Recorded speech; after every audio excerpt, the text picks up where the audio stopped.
7h-9h, les matins de France Culture, Guillaume Erner. Et l'on continue d'évoquer l'assassinat de Samuel Paty. Nous sommes en compagnie de Didier Lesky, président de l'Institut européen en sciences des religions et directeur général de l'Office français de l'immigration et de l'intégration. Et nous accueillons Souad Ayada, philosophe spécialiste de la spiritualité et de philosophie islamique et présidente du Conseil supérieur des programmes. Bonjour Souad Ayada, votre réaction à cet assassinat?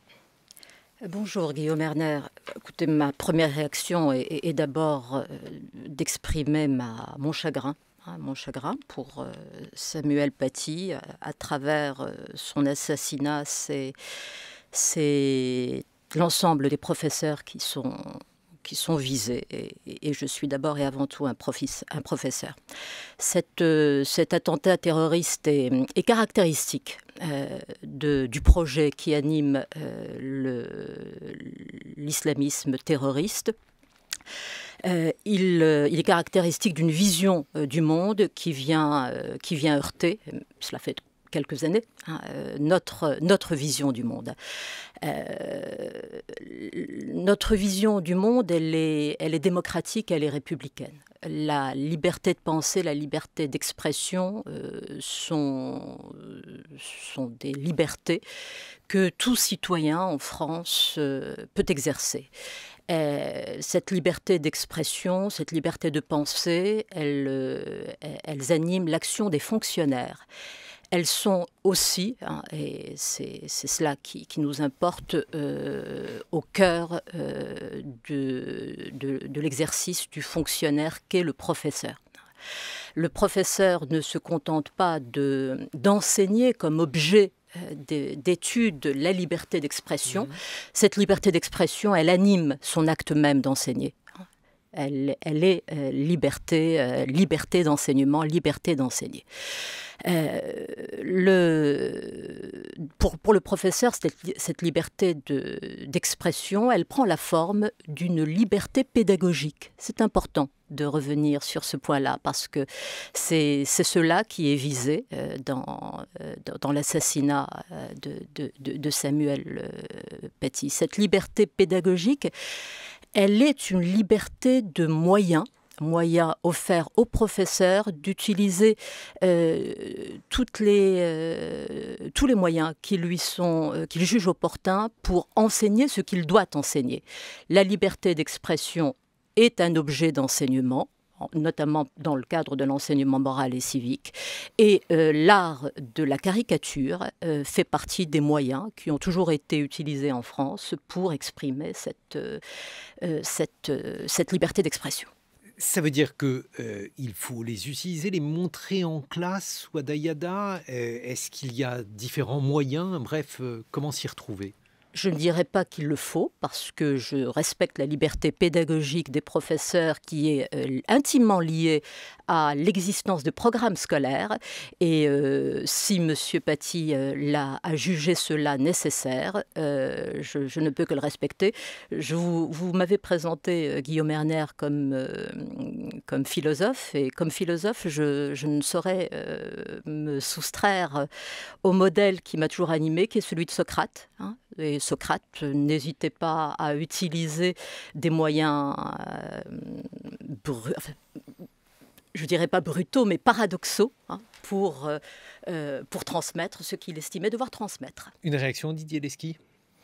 Non, mais une réaction, je voudrais dire quand même que c'est une bataille qui sera longue et il n'y a pas de raccourci. Et un des enjeux de la bataille, c'est qu'au sein de l'islam, ce qu'on appelle l'islam, s'élabore une théologie de l'altérité. Et c'est ça qui est en jeu. C'est à ce moment-là qu'on pourra véritablement arriver à contrer ce qui se passe, c'est-à-dire l'attraction pour un islam littéraliste, intégraliste, qui refuse de penser le rapport aux autres. Et ce que je voudrais dire, c'est qu'on voit qu'au sein du monde musulman, des responsables musulmans en France, il y a une prise de conscience de cette nécessité, et c'est quand même une bonne nouvelle, parce qu'il ne faut pas oublier que ce qu'on appelle les entrepreneurs de haine islamistes sont plutôt à la marge du gros des mosquées. Il ne faut pas confondre ce qu'est aujourd'hui le point, je dirais, d'équilibre au sein des mosquées avec ces entrepreneurs de haine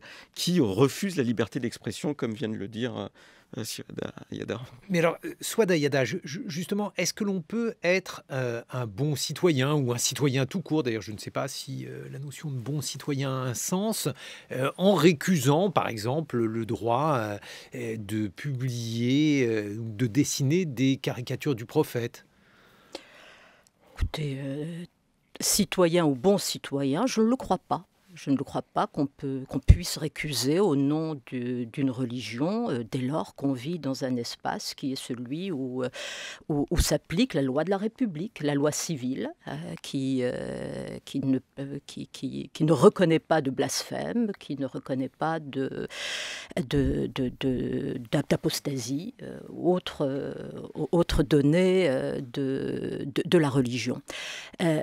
Vous disiez, Didier Lesky, que ces mouvements étaient à la marge, assurément, assurément. Mais enfin, ce sont tout de même ceux-là qui se manifestent à nous, et avec cette violence que nous voyons. Je crois que c'est un travail que nous sommes nombreux à essayer de conduire et qui n'est pas suffisamment, à mon sens, relayé par les médias. Il faut... C'est-à-dire pas assez... ce travail consiste à travailler et à creuser la division interne qu'il y a dans l'islam. Voilà. Et qu'elle est entre deux pôles à la fois articulés l'un à l'autre, mais opposés l'un à l'autre. Et le travail que nous essayons pour certains de conduire, c'est de montrer qu'il peut y avoir un espace infime, fragile, mais qui a toujours existé en islam, de religion intérieure, et que cette religion intérieure qui ne pactise en rien avec l'ordre de la charia, l'ordre juridico-politique, et qui doit permettre à des individus vivant en France, français, d'obéir aux lois de la République.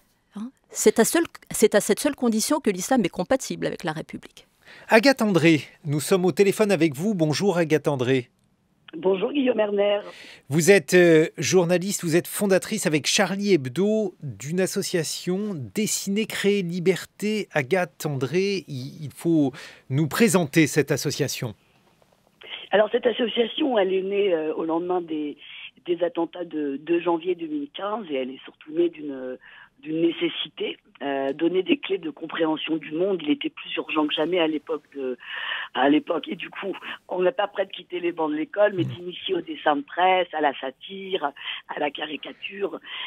Fallait donner aux élèves les clés de compréhension d'une image, d'une vidéo, comment analyser tout ce qui circule sur Internet, et puis offrir au plus grand nombre médiathécaires, enseignants, tout le animateurs socioculturels, des outils pédagogiques pour dialoguer et débattre de tous les sujets qui agitent la société, et évidemment sans démagogie et surtout sans frilosité intellectuelle. Voilà, donc aujourd'hui nos missions c'est de faire connaître l'histoire de la caricature et des journaux satiriques de l'Antiquité à nos jours, d'apprendre à décrypter un dessin de presse, de réfléchir aux multiples fonctions du rire et de l'humour, et puis de libérer la parole surtout. Et alors, comment se déroule le travail de cette association? Qu'est-ce que vous avez pu, Agathe André, percevoir sur le terrain lorsque vous présentez des caricatures ou vous présentez le travail des journalistes, des dessinateurs de presse à ces collégiens, ces lycéens? Écoutez, nous depuis 5 ans, on va donc dans toutes les écoles de France, on va dans les missions locales, dans les centres sociaux, on va dans les prisons aussi, parfois dans les secteurs de détenus incarcérés pour radicalisation, et on montre toutes les caricatures. Alors avec une progression pédagogique évidemment, des outils qui sont d'ailleurs accessibles sur le site de l'association, et Nous, on n'a jamais eu le moindre problème à l'issue de ces interventions, et pourtant, on va dans des secteurs en zone prioritaire, parce qu'en fait, rien n'est tabou. On peut tout caricaturer, et c'est vrai que le dessin de presse, il y a quelque chose de très ludique, en fait, à apprendre à l'analyser, parce que ça force toujours à nous faire un pas de côté, à muscler notre esprit critique, sauf que c'est vrai que la caricature, c'est un langage, avec sa grammaire, avec ses codes, avec ses techniques, qui nécessite des référents communs, mine de rien une vaste culture générale, un appétit pour l'actualité. Il faut tout ça pour qu'un dessin soit compris. Donc c'est ce langage que nous enseignons. Et ce qu'on voit, nous, sur le terrain, c'est que en fait, on se sent moins con quand on comprend une caricature. C'est extrêmement jouissif de comprendre une caricature, de comprendre les véritables intentions de son auteur, sans s'arrêter d'ailleurs à l'impression qui est souvent fausse, qu'on s'est fait au premier regard. Et puis c'est encore plus excitant de savoir en débattre, de parvenir à exprimer son point de vue. Qu'est-ce que vous en pensez ? Pardon. Excusez-moi, Agathe André, je voulais faire réagir Souad Ayada à ce que vous venez de dire sur la manière dont on pouvait montrer des caricatures et puis enseigner aussi, parce que c'est très important, l'art de regarder, de décrypter une caricature qui ne va pas nécessairement de soi.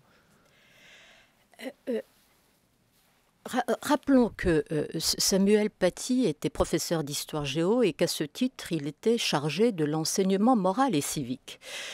Si ce qu'on appelait instruction civique ou éducation civique existe depuis fort longtemps, cet enseignement moral et civique a été comme tel créé en 2015. La date n'est pas anodine. Et il a voulu, le ministre Vincent Peillon, puis ceux qui ont suivi, ont voulu que cela devienne un enseignement. C'est-à-dire pas simplement une éducation, mais c'est-à-dire quelque chose d'inscrit dans l'emploi du temps de l'élève, quelque chose qui a un horaire dévolu, précisément, un horaire spécifique. Au cœur de cet enseignement moral et civique, il y a la promotion et le partage des valeurs de la République. La liberté d'expression en fait partie. Cet enseignement moral et civique, c'est intéressant, notamment au lycée, il n'est pas forcément pris en charge par un enseignement d'histoire géo. C'est le cas au collège, mais ça n'est pas le cas au lycée. Cela signifie qu'à partir de toutes les disciplines constituées, eh bien, on peut aborder cet enseignement et surtout en dégager les finalités. Les finalités, cela a été suggéré à l'instant, c'est de déguiser, de renforcer l'esprit critique des élèves. Il peut se faire avec l'analyse de caricatures. Il peut aussi se faire à partir de la littérature, à partir de la philosophie, cela va de soi, à partir des mathématiques. Vous voyez que tous les enseignements, à partir de la matière qui leur est propre, concourent à cela. Didier Lesquin, réaction ? Le sujet, c'est comment on aborde le religieux à l'école. Et c'était tout l'enjeu du rapport de Régis Debray de 2002, qu'on augmente la formation des enseignants à l'enseignement du fait religieux, parce qu'on sent bien que c'est la question qui est justement de l'ordre du sensible et pas simplement de la raison ou de l'opinion.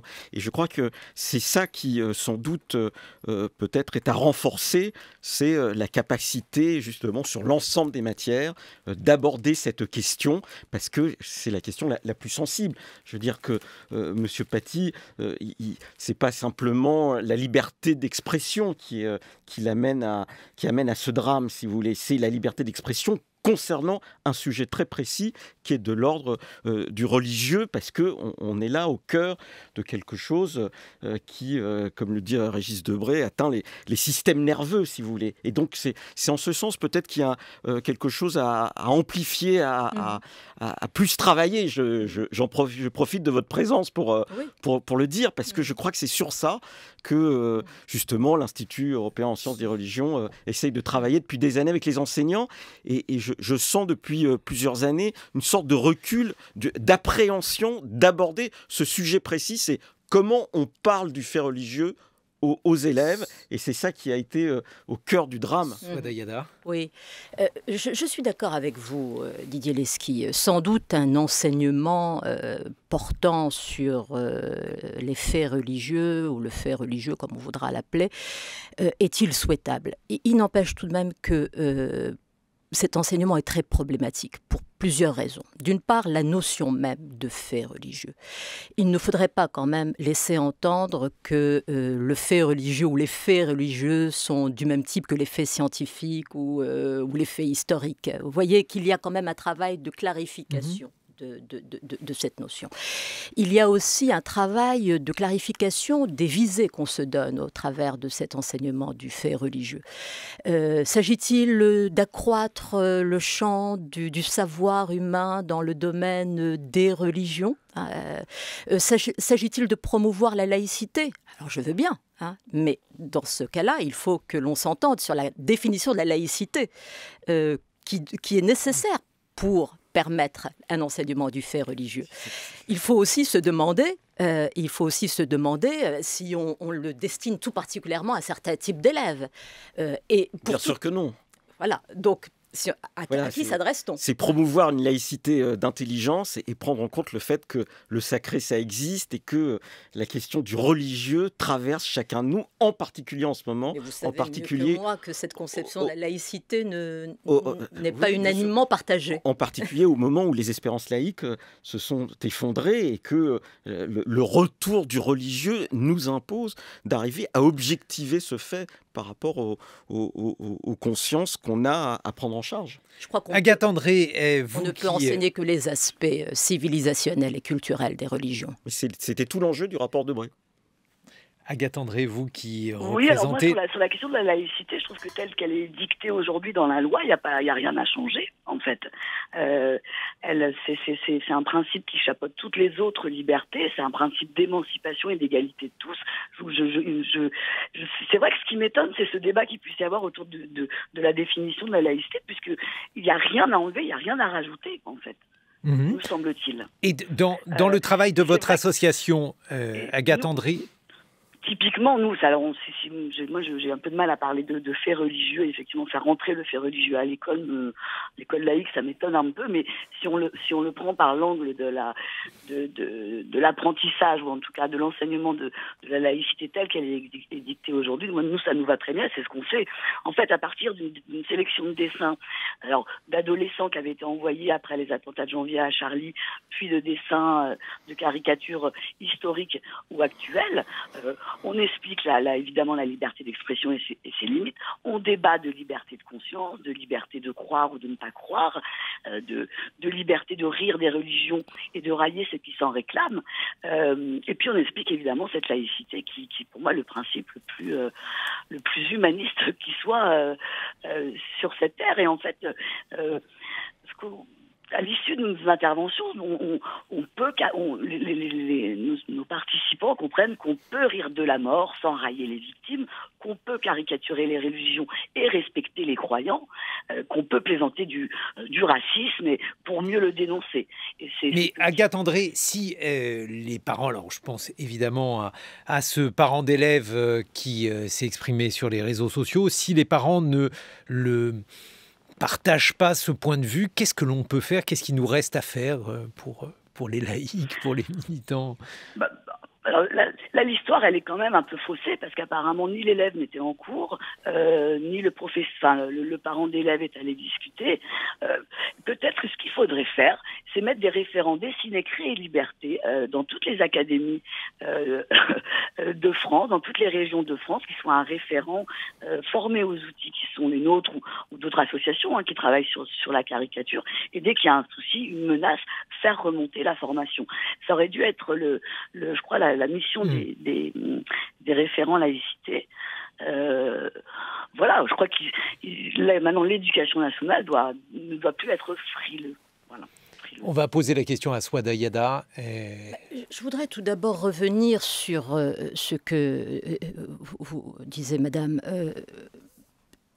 Je ne suis pas pas sûre que la définition de la laïcité aille de soi. Hein. On retrouve le conflit, ou en tout cas l'opposition entre une vision de la laïcité qui la réduit à la portion congrue, la seule et simple neutralité de l'État, et une conception de la laïcité qui en fait plus qu'un simple principe, qui la conçoit comme une force dynamique qui, sans cesse, dans notre société, vise à créer du commun. Je crois que ce partage, il est quand même assez présent et il n'est pas sans cristalliser des tensions. Alors, pour la question qu'évoquait Guillaume Erner des parents d'élèves, et de ce parent d'élèves en particulier, je crois qu'elle met en question ce que nous ne cessons de proclamer de manière un peu incantatoire sans véritablement y veiller depuis de nombreuses années. Elle nous invite à veiller à ce que l'école soit véritablement un sanctuaire. Comme on le dit sans cesse, elle ne l'est plus, hélas, depuis belle lurette. Et oui, et par rapport à ça... Est-ce qu'on est complètement... La laïcité n'est naturellement pas une contre-religion, et le problème aujourd'hui, c'est la religion sans culture, et que, bien évidemment, l'enseignement du fait religieux, c'est un enseignement profondément culturel, au sens où regarder un tableau, travailler la littérature, ça suppose des référents, et tout l'enjeu, c'était de montrer, par exemple, qu'on peut historiciser les choses, et qu'on ne peut pas parler du monde musulman sans comprendre quel est l'enjeu et l'origine des conflits entre sunnites et chiites, etc. Et voilà, c'est ça. Et en même temps, on sait qu'on touche là à quelque chose d'extrêmement sensible. C'est pour ça qu'au début de mon propos, je rappelais ce que disait Jules Ferry, c'est-à-dire, dès qu'on arrive aux religieux, d'être extrêmement, je dirais, prudent dans la manière de faire, parce qu'on s'adresse aux élèves comme si on était eux-mêmes ses pères, dit Jules Ferry, et que rien ne doit heurter leur conscience, mais ça ne veut pas dire pour autant qu'on ne doit pas les éduquer, et tout l'enjeu, c'est d'éduquer sur l'ensemble des problématiques pour en faire des citoyens libres. Voilà, c'est ça l'enjeu de la laïcité, c'est faire des citoyens libres. Souad Ayada. Vous me demandez comment faire pour que l'école redevienne un sanctuaire. L'école a besoin de l'aide de la société tout entière pour cela. Hein, et que la société tout entière cesse de demander, d'adresser à l'école des demandes infinies liées aux revendications des minorités, quelles qu'elles soient, des demandes sociétales. Mon expérience à la tête du Conseil supérieur des programmes m'a confrontée à ce que toute réalité qu'on appelle aujourd'hui sociétale doivent se retrouver dans les programmes scolaires. Laissons l'école faire ce qu'elle doit faire et ce qu'elle sait faire. Et laissons-la remplir ses missions, qui est d'instruire, d'éduquer, d'élever. C'est ça qu'on appelle des élèves, par le développement de la raison et le développement d'esprit critique. Un mot, Agathe André, sur la manière dont votre association Dessiner, Créer, Liberté va poursuivre son travail après l'assassinat de Samuel Paty. Qu'est-ce que ça peut changer si il y a matière à modifier vos modes d'intervention, Agathe André? Là, c'est ce que je vous disais à l'entrée, c'est certain que du coup, on n'est vraiment pas prêt de quitter les bancs de l'école. Tous les enseignants avec qui on a travaillé, qu'on a contactés, évidemment, suite à cette tragédie, sont encore plus motivés que jamais pour qu'on poursuive les parcours pédagogiques qu'on a montés avec eux. Moi, je pense qu'on va, on va continuer notre travail, mais je crois qu'effectivement, il faut qu'on développe les outils, ce type d'outils que nous on a mis en place pour aider aussi la communauté enseignante à s'emparer d'outils qui sont pour le coup vraiment pédagogiques et où il y a une progression sur toutes ces questions dites sensibles. Parce qu'au final, rien n'est vraiment sensible. On peut parler de tout. Encore, voilà.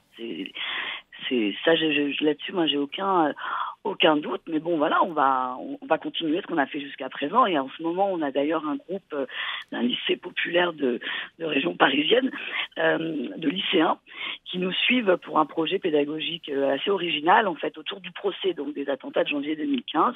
Donc les élèves viennent au tribunal, on les fait rencontrer des dessinateurs, des avocats, et puis on travaille sur des dessins de presse, sur des caricatures, sur les thèmes qui sont soulevés par ce procès, par exemple l'antisémitisme. Et bon, tout ça fonctionne en fait. Donc il n'y a pas de raison de s'arrêter. Puis on est plus chaud que jamais, quoi. Merci beaucoup Agathe André d'avoir été avec nous ce matin. Un mot très court de conclusion, Didier Lesky. De conclusion, je dirais que l'enjeu principal pour lutter contre l'islamisme aujourd'hui, c'est qu'au sein du monde musulman, émerge une théologie de l'altérité et ça ne se joue pas simplement en France. Le cœur de la bataille, il est peut-être au-delà de la France et c'est ça qui est compliqué. Souada Yada, un mot de conclusion.